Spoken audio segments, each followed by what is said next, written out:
You are listening to the Evolve Your Intimacy podcast with Dr. Stephanie, where it is my goal to educate, enlighten, and evolve your intimacy. You can find me at evolveyourintimacy.com to learn more about counseling, self-study courses, sex, and the retreats that we have to offer.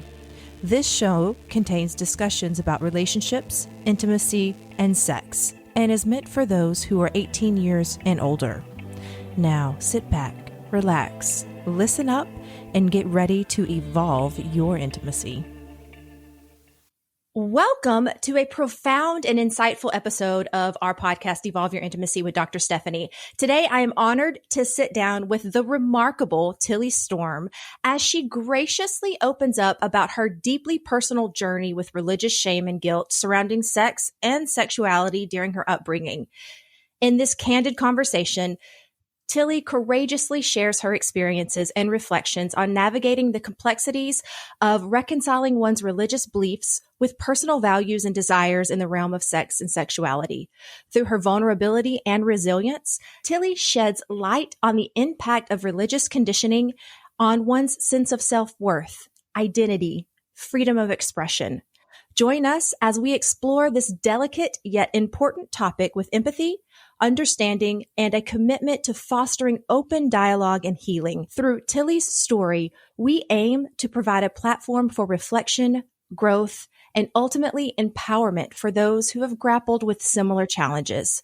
So sit back, open your heart and mind, and join us on this journey of introspection and enlightenment. But first, we have to hear a message from our sponsors. Do you want to be on a ship with over 6,000 wild and naked friends? Drop an anchor in exotic countries? Explore all the sexiness the world has to offer? Come join me, Dr. Stephanie, on the next Bliss Cruise and allow me to personally guide you to better sex in my play shops, workshops, and private couples sessions. I invite you to come and let your wild and sexy desires become a reality on the next Bliss Cruise. To learn where we are sailing next, visit evolveyourintimacy.com/cruises. I can't wait to see you there. You are listening to the Evolve Your Intimacy podcast with Dr. Stephanie, and I am Dr. Stephanie. Now, let's get back to the show. Hi, welcome to the show. Hi, Stephanie. So good to be here. I am so excited to have you. What have you been up to lately? Well, you've been up to a lot. And tell our listeners a little bit about who you are. I've been on your show, but tell them about who you are and what brings you to my world. Yeah, well, I am a holistic sex and intimacy coach, and I'm a homeschooling mama of 2 teenagers. They're 14 and 16.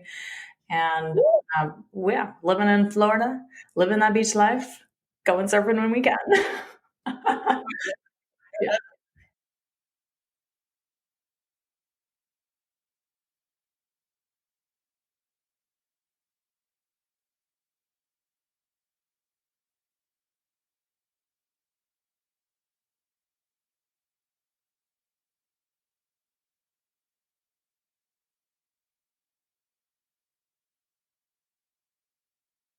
Yeah, well, what we have coming up now is the 3-day pleasure challenge. And it's for women who have received a lot of negative conditioning around pleasure and sexuality, like we all did, no matter where you're from or where in the world you are. We all kind of got that pleasure negative programming. And the 3-day pleasure challenge is about stopping to pretend like your pleasure doesn't matter, because I'm sick of it. I'm sick of women pretending like it doesn't matter. And that is the last thing on their to-do list that maybe they'll go to when everything else is checked off the box. So that's what we have coming up October 9th through 11th, 2024. And so what can people expect on that? Yeah, I'm going to be taking women through the exact somatic and nervous system rewiring practices that are required in order for you to learn how to get out of your head, be in your body, to be more present with yourself, so we can begin to work through some of the hangups that we come around when women don't experience a lot of pleasure in sex, or they feel numb and disconnected, or they're just so far removed from who they are as a sexual woman because they had babies or they just went through menopause and we want to work through this. So I'm going to be giving y'all the exact practices that you really need to be doing on a regular basis to work through that. So talk to me a little bit about why do you feel like women's pleasure is so overlooked and just tossed to the side like second gum? Well, it's in our conditioning to think that pleasure is for someone else. This is across the board. I have a quiz that women take. I've had thousands of women take this pleasure assessment quiz. And when I look at the answers, it's really startling. I ask, what did you learn about the women in your family about pleasure? And the most common answer is nothing. Wow. And the second most common one is that it's for someone else. So they're saying that pleasure is for others, just not themselves. Yes, exactly. We can't not mention the fact that modern science is completely not where it needs to be or could be or should be in terms of understanding women's sexuality. It's hard to study it because of our 28-day cycle. So I understand why it's difficult, but come on. Like, we've made so many other innovations in science. Like, why can't we spend money to figure out women's pleasure, for goodness sake? So, if that doesn't tell you anything about how it's apparently just not important to people, then I don't know what does. Well, I will share that the very first 3D model of the clitoris was not even made until 2005. So we didn't even know the depth, the structure of the clitoris until 2005. That was when the first MRI. So it just blows my mind. If that would have been a penis, they would have known all about it. We can tell you all about the testicles, but because it's ours, and I know that's a very terrible way to look at it, but I know, guys, it's not the best way, but damn it, if it was testicles, we'd already known about it. So I digress. So I want to talk to you today about religious shame and guilt and your experience with that. Similar, you live in Florida. I'm from East Texas, and I have interviewed lots of people. I've got to work with lots of people. I'm licensed in Florida, so I work with lots of Floridians. And most of us Southerners have some sort of religious shame and guilt that we struggle with when it comes to sexuality. I know I had it, and it took me years to overcome, and I still battle it to this day. How did your upbringing and religious background shape your early perceptions of guilt and shame surrounding sexuality? Yeah, well, I'll start by saying I'm actually from a very small town in Louisiana. It's 45 minutes north. It's even more. So it's 45 minutes north of New Orleans. And my parents were Southern Baptist, hardcore. We went to church 3 times a week, twice on Sundays, once on Wednesdays. And that was literally our life growing up. And I remember when I was 6 years old, I was walking out of the bathroom with a towel around me.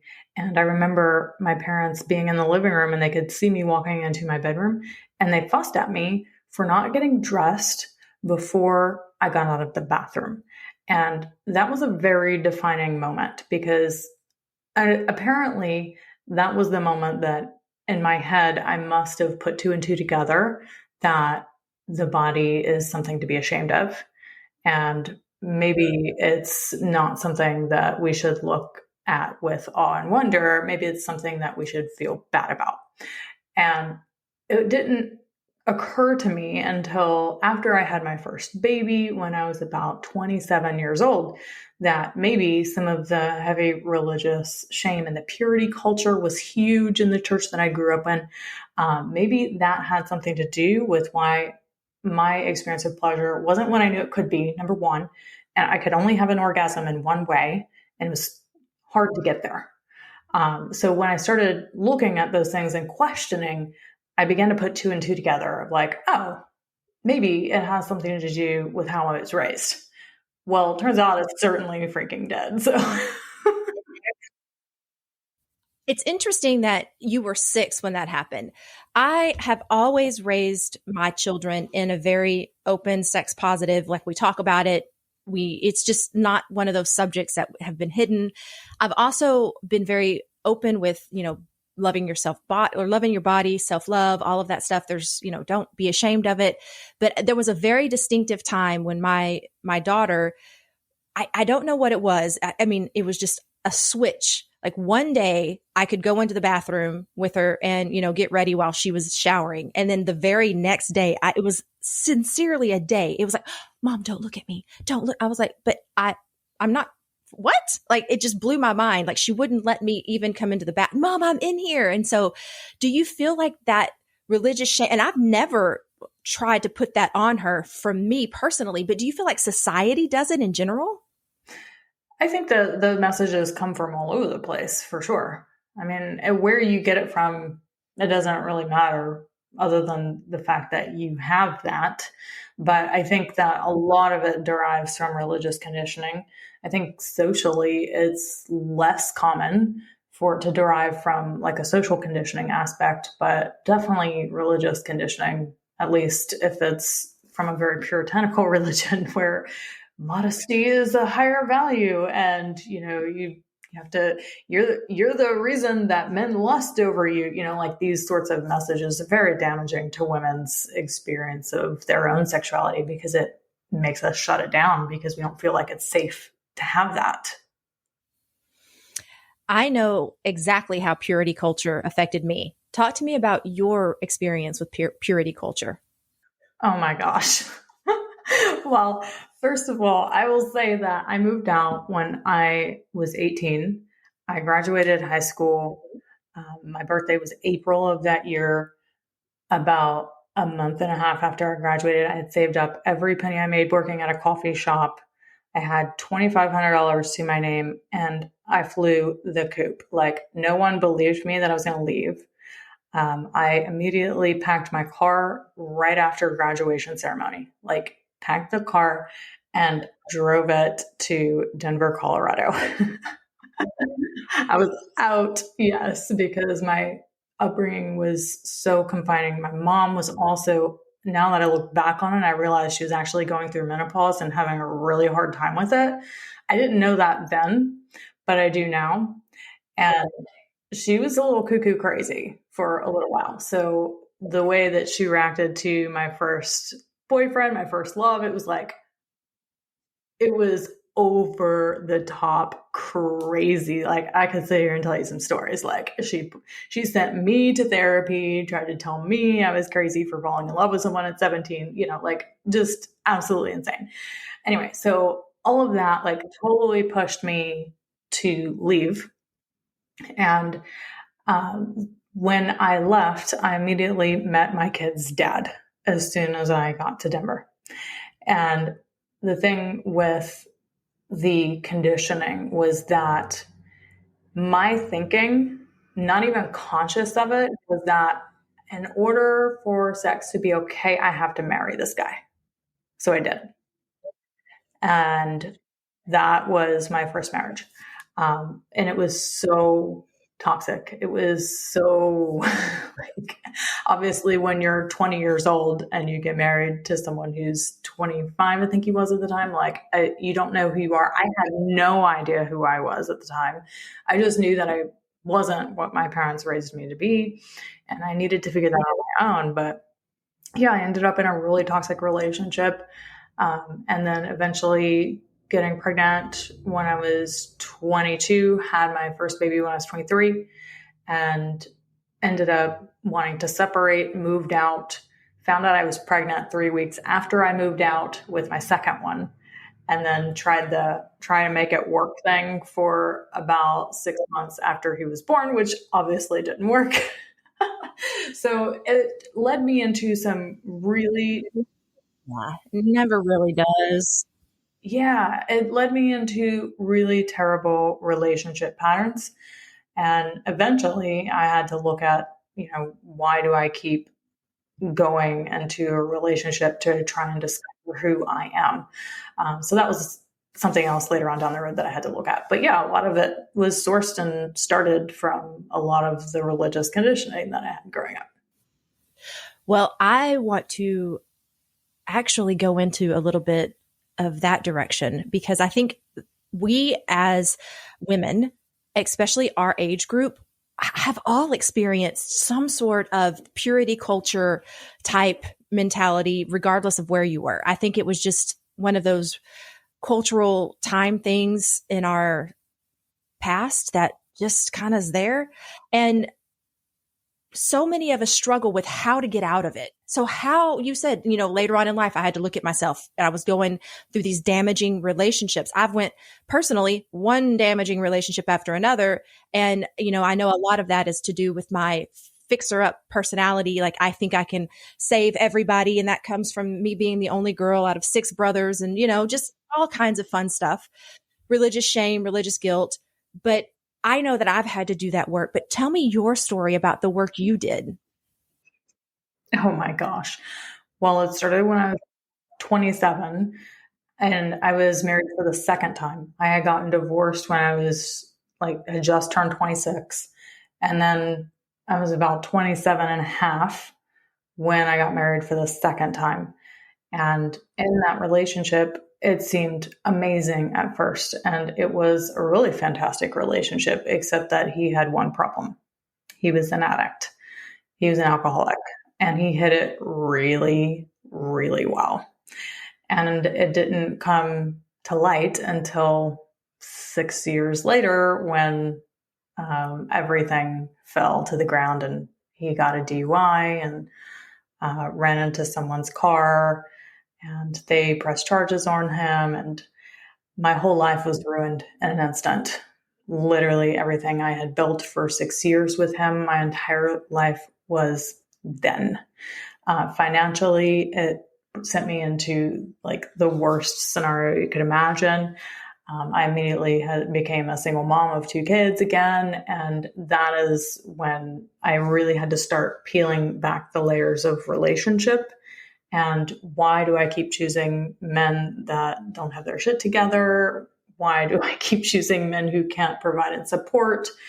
And before that, it was around my sexuality, peeling back the layers of why did I feel so uncomfortable in my body? Why was I only able to orgasm in one way? Why was it difficult to orgasm? Why did it take so long?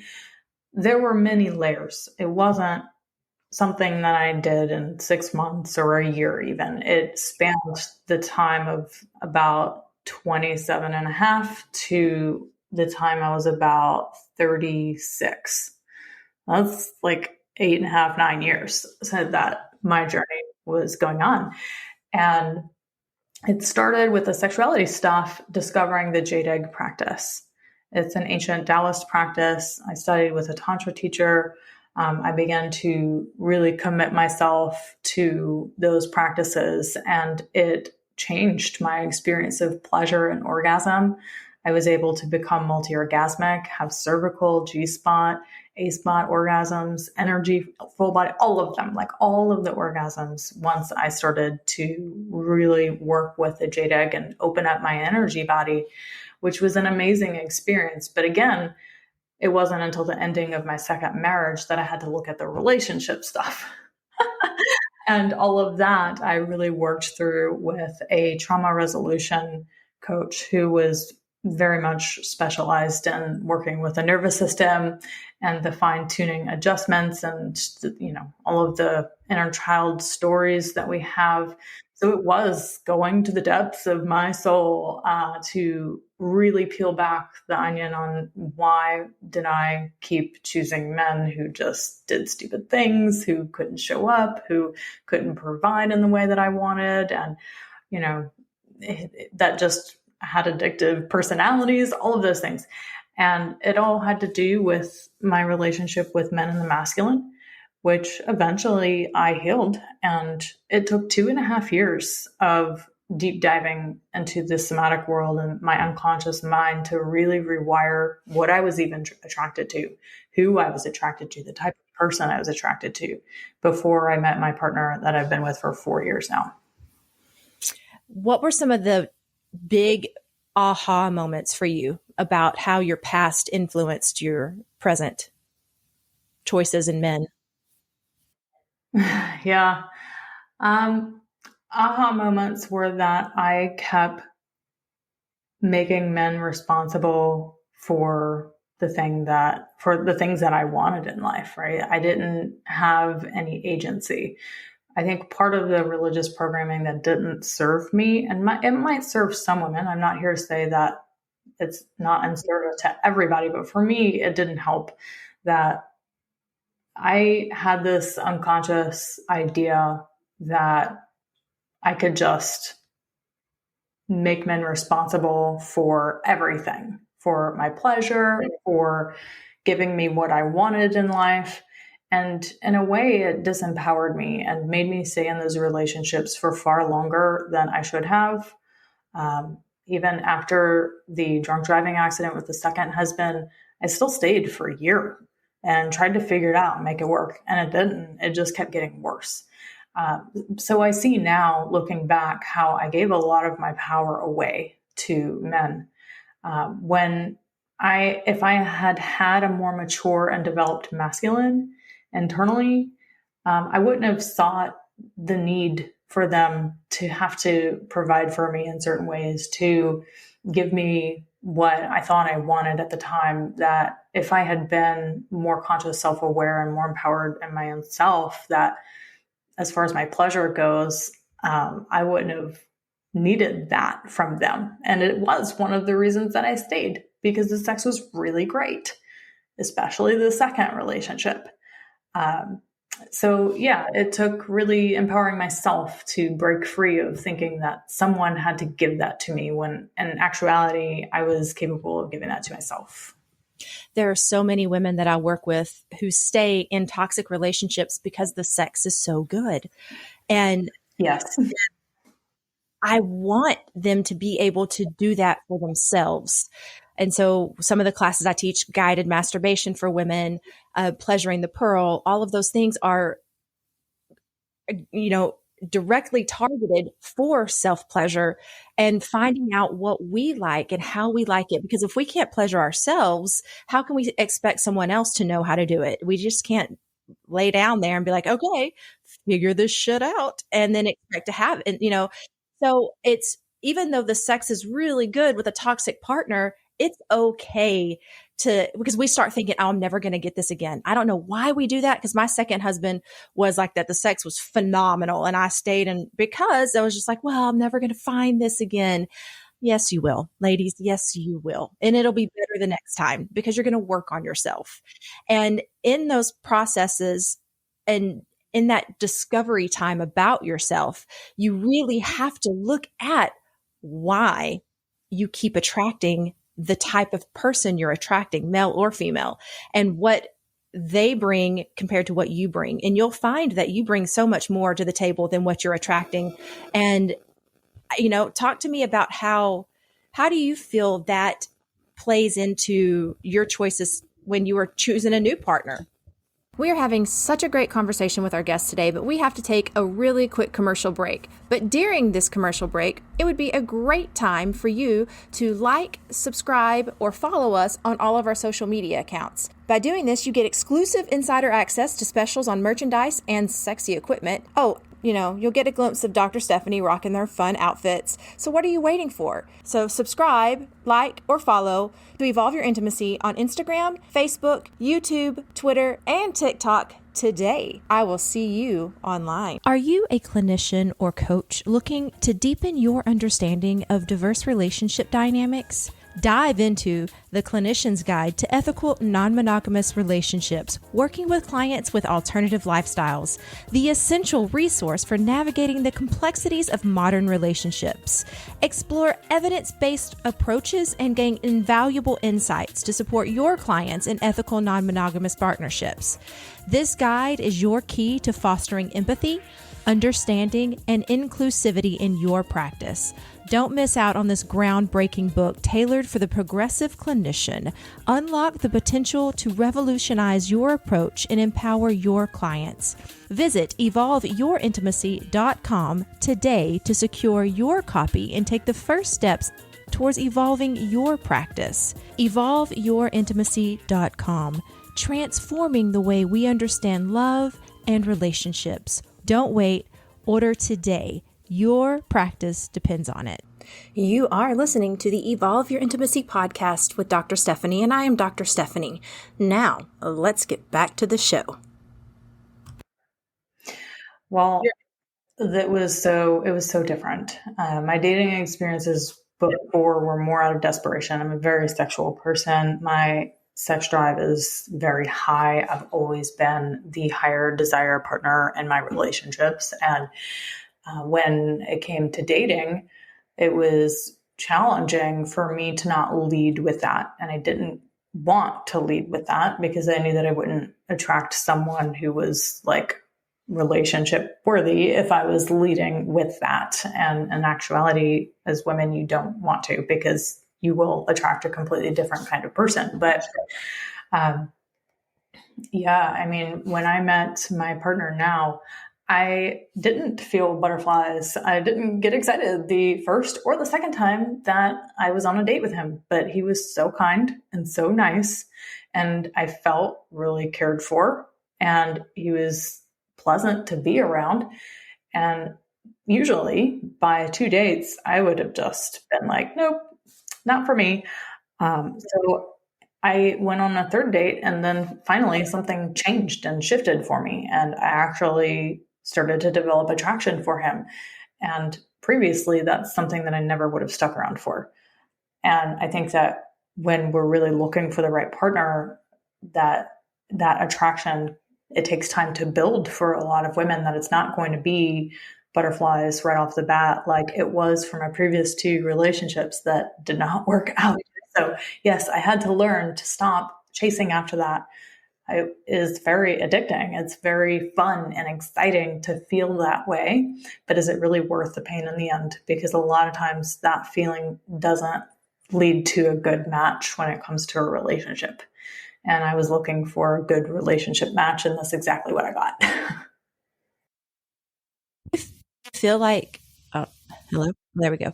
Do you feel like women are so conditioned to just take what's given to us instead of having the autonomy to choose? Absolutely. Especially in today's day and age, I think women have the most honestly, I think dating is the worst that it's ever been in terms of like the quality of the experience. I cannot imagine trying to date in today's day and age. I mean, I did 4 years ago. It was bad back then, but like it's only gotten worse. I think that women's attitudes towards men and men's attitudes towards women, the war of the sexes, is worse than it's ever been. I think that women are expecting the sun, the stars, the moon, and Mars, and they need to stop with that because that's not every man makes 6 figures and is 6'3". It's just ridiculous, the expectations, and they're not willing to accept a really good, hardworking man who wants to provide for you and have babies with you who might make $60,000 and not $160,000. It's just ridiculous. I think that finding love right now is very challenging, and men are terrified of being seen as someone who isn't respectful of women. I work with a men's dating coach, and I provide sexuality coaching sessions for men. So I know what they go through very, very intimately. And it's so sad to watch and to see what their exact fears are. And I really, really empathize with them because it is very challenging in today's day and age. When it falls back on religious conditioning, do you feel like that impacts how they're being treated and what they're going through, the men? I don't know that that's a lot of religious conditioning as it is like a cultural phenomenon. We live in like an OnlyFans culture where women want to I don't know, we just swung from one way to the other. We had feminism, and then we've had the complete feminism backlash going on. So you've got women who are strong, independent, empowered, don't need no man. And then on the other side, you've got like homesteaders who just want to have a man who works, and they just want to stay at home and have babies and cook. So there's like these two extremes going on. And the OnlyFans culture is like somewhere over here where they just want to be taken care of by daddy. And it's what's on TikTok. It's what's on the social media. And young girls these days, I have a lot of friends who have 20-something-year-old daughters right now. And I know many of them that do that, and they're making great money, and it's just interesting because I don't know how that's going to set them up for an actual real relationship in the future. I don't know. Like, I don't have judgment about it, but like, if you actually want a relationship, I don't know. Like, it's again, very interesting, unprecedented times we live in when it comes to love and relationship. I don't know that has anything to do with religion. I think it's just the culture is really interesting right now. I think that we're trying to shift away from the religion, that we're taking it to such an extreme measure. Like, we're going to the opposite end of, and like you said, we have the homesteaders. I've seen the TikTok with the ballerina lady who's a homesteader, and she had the chance she was at Juilliard, and now she dances on her farm, and she seems happy enough, but society can't stand the fact that she's not dancing at Juilliard and doing her life the way she, and she has 8 kids, and how dare her, submit to a man, but she's happy. And, it's, why does the world get to tell her how to be happy? And then again, we have the other end of the pendulum where we have, young girls, 20s, I'm going to say 21 to 25, who are looking for sugar daddies and who are sugar babies. Not going to lie, if I had known about that when I was in my 20s, maybe, because hell, I don't know, but I didn't. And thank God, internet and all of that stuff wasn't as prevalent as it is today, because Lord knows I'd have been in some trouble. I just was not smart in my 20s. I just wasn't. Hell, I'm working on it now in my late 50s or 40s. So, it's definitely a shift, but it is such an interesting times. Man, it's interesting when it comes to dating. I understand. That's what happens when you have repression and when there's an undercurrent of shame that infiltrates society when it comes to sexuality, is eventually they rebel, just like I did. And I left my parents' house and was like, screw you guys, y'all are insane. I rebelled. I was a rebellious person because of the extreme shame and the, what do you call it? Just the coddling that I had growing up. Like, I wanted to be free. And that's how we go to extremes in society. And it, in a way, a lot of it does stem from shame. And if you picked that up from religion, then it is part of why the pendulum swings one way to the other so hard, and why it has right now in particular, because we did reach the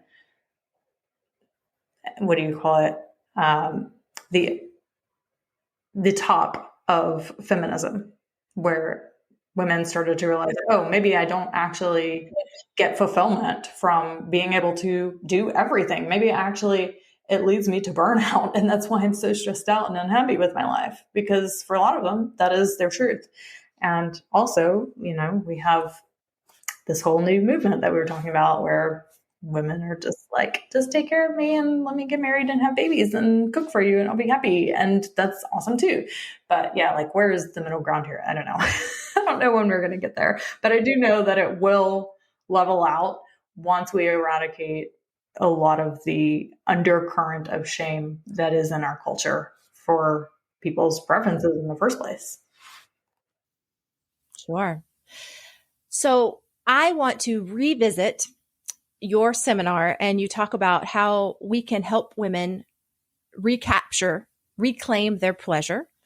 And you talk a lot about the somatic areas of it. Can you tell us what that is and how that helps alleviate some of the stress and trauma and bullshit that we carry in our bodies? Yeah, for sure.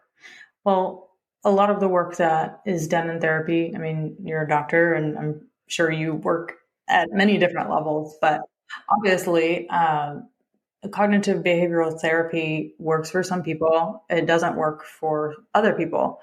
And when we're talking about women's pleasure and orgasm, sexual trauma or abuse, things like this all gets wired in the body. And it's not something that you can actually think your way through. It's not something that you can talk your way through. You have to feel your way through it. And the somatic coaching and somatic experiencing in particular, that was all kind of derived from Peter Levine. That style of healing modality and coaching is all about going into the body layer to look at what is the body still holding on to in terms of the traumas or the conditioning that you experience that isn't serving your goal or desire. And somatics just means body-based. It's about going into the body to utilize the sensations of the body to tap into what does the primal brain, the unconscious brain, actually believe. Because we can sit here and tell ourselves all day until we're blue in the face all of the affirmations about how we're worthy of pleasure and how, we should be able to have all of the orgasms or, experience total freedom in the bedroom. But at the end of the day, if you're not experiencing that, that's because your unconscious mind is not on board with that belief. And the only way to really get to that unconscious belief and shift it is to go into the body, to feel it, to heal it. And that's what somatic coaching is about. I like to say it's about sitting in the suck. Yeah, a little bit. But it's also beautiful. It is like going on a plant medicine journey. Oh, it's very beautiful. Yeah, it's like going on a plant medicine journey without the medicine. Sometimes it really, really works for people. I have had a couple of clients where it's not what they needed. And it's been interesting to see in 8 years of doing this, why it works for some people and why for some people it doesn't really resonate with them. Some people really do resonate with more of the erotic blueprints style coaching or talking things out. But when there's a lot of negative programming that we get to unwind or abuse that we want to work through, the somatic is where I see is such a great fit for people because it is going to the level of the mind to heal what needs to be healed. When you say it works for some and it's interesting that it doesn't for others, what does that mean in terms of how it could look, just for someone listening? They're like, what do you mean it could work for some and not others? Well, I think everyone's body mind is different. Their nervous system is wired different. They have different patterns. Some people will be much more in fight and flight and some more in freeze and fawn. So our nervous system will respond to negative conditioning or trauma via a hyper arousal state or a hypo arousal state. And I find that the somatic stuff really, really supports women who go into the freeze and fawn at an incredible level. And women who are in that fight, I find it's a lot more difficult. It's much more difficult. And I don't think they're really ready for that. I think at some point they could be. That's just my own take of working with hundreds of clients over 8 years, is that women who are in fight, and I do not attract many of them, to be honest with you. Every now and then I'll get some, and we'll have to really feel it out whether or not they're ready for the type of coaching that I provide. But a lot of times it's not the best fit for them right now.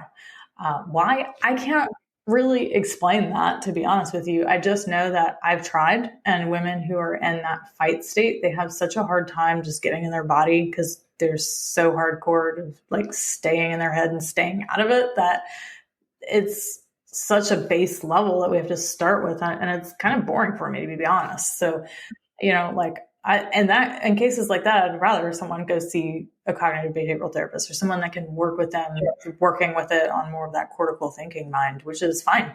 And then maybe later, we can revisit that. But yeah, I think people are just different and everyone responds differently to types of therapies and healing modalities. So there's no one size fits all or pill here. That is so true. So I'm going to ask the ultimate question for all of the ladies listening. How can we begin to move through the religious conditioning and shame and become a multi-orgasmic goddess? That's what I want to know. Let's just remind everyone that this is Evolve Your Intimacy, and I am Dr. Stephanie from Evolve Your Intimacy. We are having an amazing discussion, but we need to take a quick break, so stay right there and we'll be right back. Not quite ready for sex therapy, but you still have questions about sex, relationships, and intimacy? Join me on the first Thursday of every month at 7 p.m. Central Standard Time on SDC.com for a free question and answer session where I answer all of your questions about your specific intimacy needs. If you're not part of the SDC community, no worries, we've got your back. Go to our website, evolveyourintimacy.com, click on the Fun tab, go to the dating sites, and join SDC for free. I look forward to seeing you and your partner at the next live question and answer with Dr. Stephanie on SDC.com. You are listening to the Evolve Your Intimacy podcast with Dr. Stephanie, and I am Dr. Stephanie. Now, let's get back to the show. You are listening to the Evolve Your Intimacy podcast with Dr. Stephanie, and I am Dr. Stephanie. Now, let's get back to the show. Yeah, for sure. Well, you want to look at it from two ways. There's a top-down approach and a bottom-up approach. And like I was just sharing, there's a difference between the somatic and the talking it through. The talking it through is more of the top-down, like let's go to the brain, see what the stories are, see how we can write a new narrative around our pleasure and our sexuality. That has its place. But at the same time, it's not going to really stick until you have an unconscious mind that can hold that level of pleasure. So if you don't feel it's safe to have the pleasure that you want, you're not going to have it. So that's where the somatic part comes in. And practices like the jade egg practice. Can you tell us what that is? You've said that twice now, and it caught me this time. So what is that? Yeah, for sure. It's actually an egg-shaped stone that you use internally in your vaginal canal. You can use Benoit balls. Some people are like, oh, it's not safe, blah, blah, blah, whatever. We can sit there and debate that till we're blue in the face together if you want. I'm up for that. But if you're like, no, I'm only going to use silicone, sure, go get silicone. It works the same. So anyway, you just use an egg-shaped stone or silicone ball inside your vaginal canal. You to do different squeezes and releases and breathwork practices with it because it has a way of helping you build sensate focus. And working through religious conditioning is, if you're not getting any results from a traditional therapy route, that's because that programming is literally wired in your tissues, the tissues of your vagina, your cervix, your deep vaginal canal, all of that. It's like a sponge up in there, and it does absorb all of those messages. If we have negative ones in there, we want to go and de-armor the vagina. We want to work through that to move the stuck and stagnant emotions through the body. So the jade egg practice is literally an ancient practice from China, from traditional Chinese medicine tradition that the courtesans used. It was derived about 1,500 years ago. So they only taught it to like the courtesans and high priestesses of the time to help keep them sexually vibrant and alive as they aged. And the practice has been modified for modern women since about 40 years ago via Mantak Chia.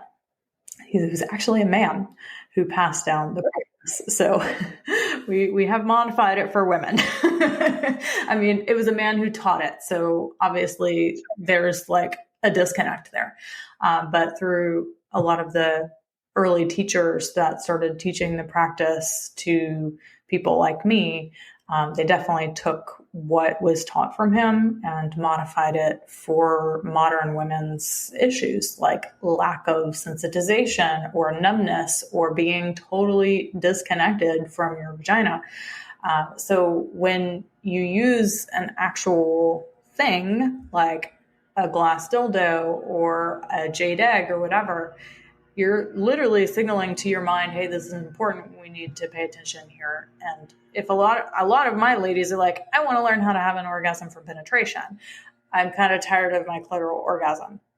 That's fine. Like, yes, we can help you awaken that ability, but it's going to require you doing something other than touching your clitoris. Like, you actually have to activate the parts of the vaginal canal that are going to elicit a vaginal orgasm. So it's one of the reasons that I use it, because I do have a lot of women that want that experience. And it is one of the quickest ways, at least for me. It only took me 2 months to go from not hardly being able to experience any pleasure to becoming multi-orgasmic, having like 10, 20, 30 orgasms in a sexual session, and only being able to have clitoral orgasms to like all of them. So, there's a lot of possibility there. You said it took 2 months. Can you kind of walk us through a little about what it looked like for you to go through that? I mean, for me, I'm sitting here thinking, I know what it is, but in my head, I'm thinking like a listener, and you're just sitting around with a glass dildo up you and you're like, woo. So talk to us about the mental connection to it and all of that. Yeah. Well, a lot of it is building sensate focus, which is just the ability to actually feel what's in your vagina and where you feel it.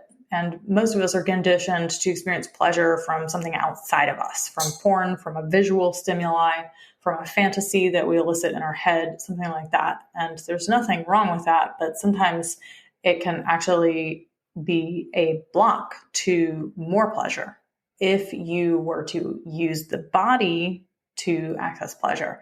And the jade egg has this way of helping you to connect more deeply with the sensations you're actually feeling in your body without having to elicit some sort of fantasy or visual stimuli to get turned on.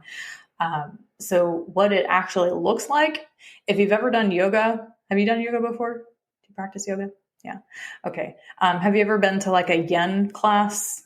A yin yoga class? I have not. I've been to heated yoga and I've been to regular, and then I have my yoga trapeze. That's about the best of my yoga ability.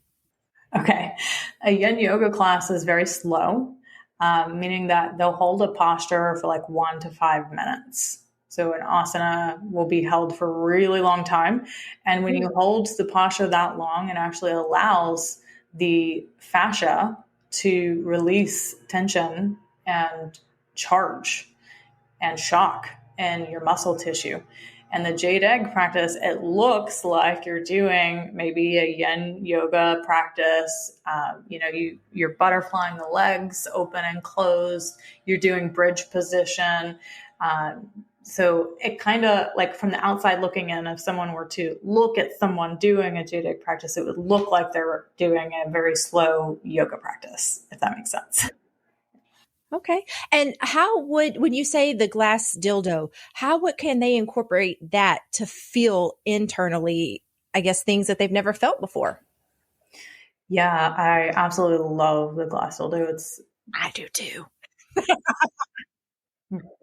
I don't know. I think I might like it more than the jade egg. And I think it may have even had a bigger impact on my ability to have internal vaginal orgasms from my A spot, from my cervix, and my G spot. So you can use a glass dildo or stone dildo to de-armor the cervix and the G spot and the A spot. And what that means is just simply taking the glass dildo into a point of pressure where there might be pain or numbness or something that feels a little bit off, and literally just holding it there for a minute, 2 minutes, 3 minutes until there's some sort of somatic release. And that process is the process that allows the shit to move through your body, the programming, the conditioning, the stored and trapped emotions. The de-armoring processes are what make it possible for you to have the capacity for pleasure. There is no capacity for pleasure if all there is numbness or there's just a bunch of pain. So when you move through that and literally discharge the shock from the muscle tissue itself, then it's like available for pleasure. And that was definitely my experience. And it did not take long. It didn't take long. Did you do that in your self-pleasuring time? Both. So I was learning the jade egg practice and doing a lot of the healing practices with it, but also I was learning Tantra with my partner, and we learned pussy and penis massage, and it was a combination. With the jade egg, I definitely experienced new levels of pleasure, new sensation that I never had before.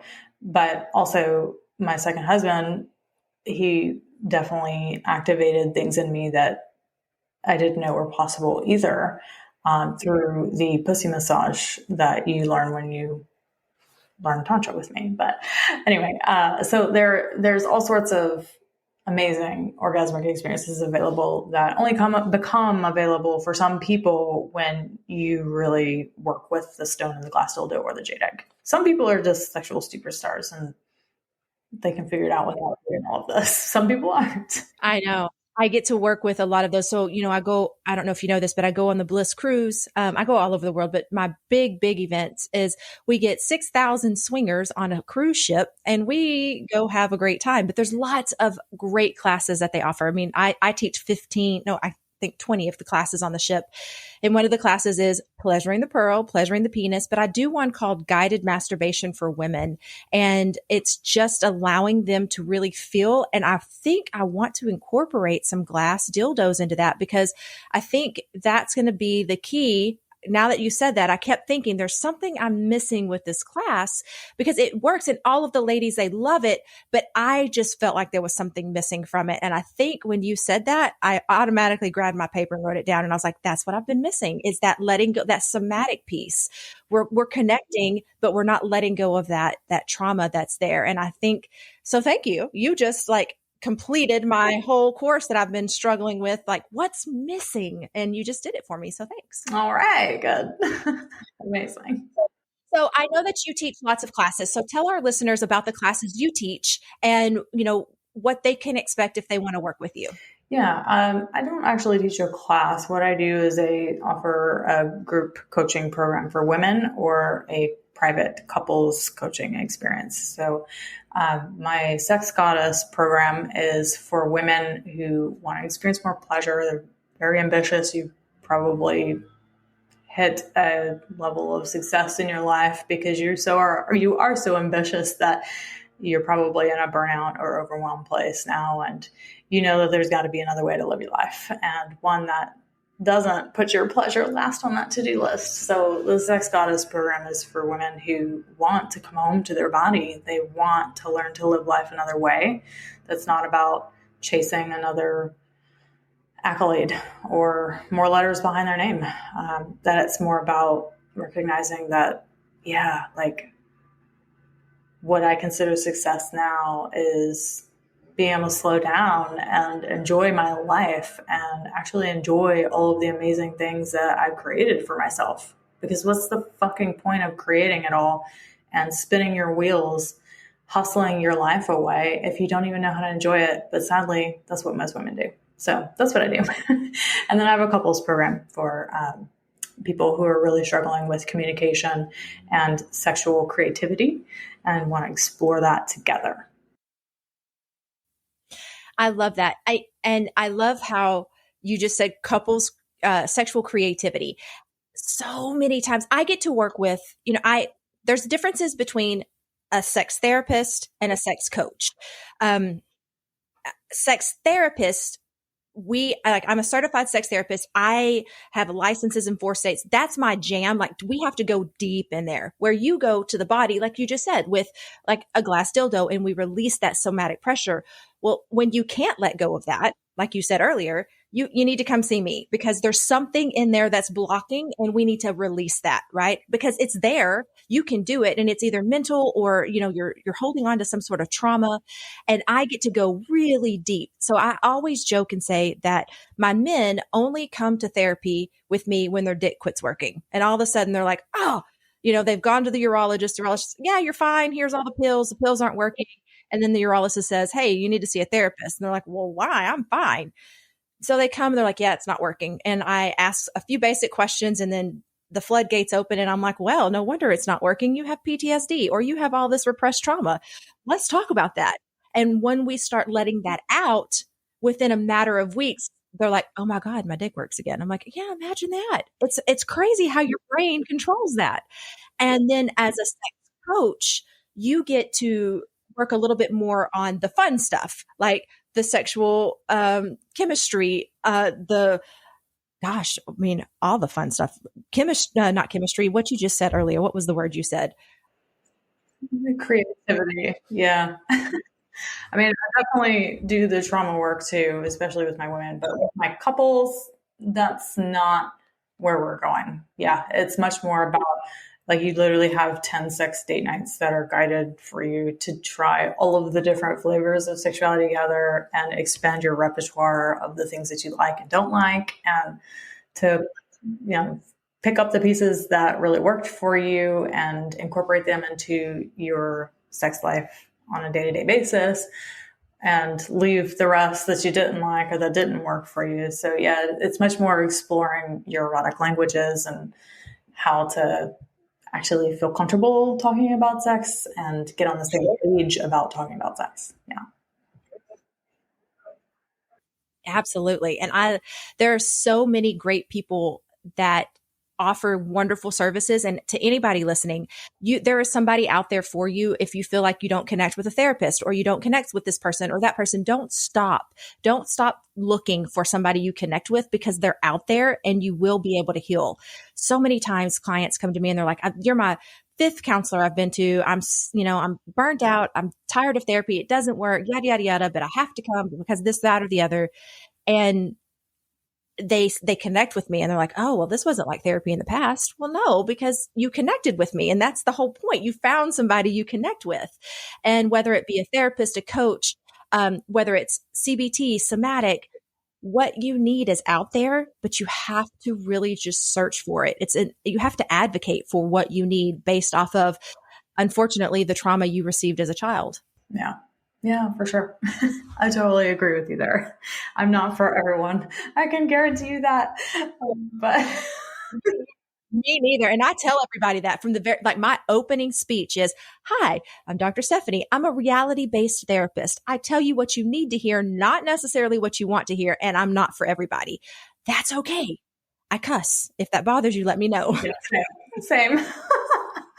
And I get it, but the whole thing is there's somebody out there and you don't have to live in this feeling that you're living in if you don't want to. And there's help out there. And so one of the things that I pride myself in is creating a community, and you're part of the community of helpers, of holistic practices that can help release whatever you need to have released in your body. So tell my listeners how they can find you. Yeah, you can go to tillystorm.com or you can go to the Multi-Orgasmic Millionaire podcast. That's been around for almost 8 years now. So you'll find a lot of episodes. Yeah, it's been around for a while. All of that will also be posted in our show notes for you to see and how to get a hold of Tilly. Tilly, what is your best parting advice that you want our listeners to walk away with? To stop thinking that your pleasure is an afterthought or that it's frivolous. If you're a woman, that it actually is important and it is the key to your thriving. If you're not thriving, if you're not enjoying your life, it's because you're not putting it on the priorities that you have. You're not putting on that list. And if you want to thrive, you must. That is beautiful. And thank you. One more time, tell them about your pleasure challenge because I don't want them to forget about that. Yeah, the 3-day pleasure challenge is for women only, and it's going down October 9th, 10th, and 11th of 2024. 45 minutes each day. You can get the replays if you can't show up live. It's going to be lovely. And you can find all of that in the show notes and on my website or in the newsletter. Make sure that you are checking that out. Guys, I want to encourage you to have a beautiful rest of your day or evening, whatever time you're listening to this. And remember to stay healthy, stay vibrant, and always, always advocate for the sex you want to have. Until next time, thanks, guys. Awesome. All right. Wow. Okay. I appreciate you. I'm just trying to stop the recording because there we go. But yeah, so I will thank you for taking time out of your busy day to listen to my show. I am Dr. Stephanie with Evolve Your Intimacy, and remember, you are not in this alone, and we are definitely here to help. You can learn more about all the amazing things that we do at evolveyourintimacy.com, and if you subscribe to our newsletter, you will receive free resources monthly to help you evolve your intimacy. Thank you again, and have a great night.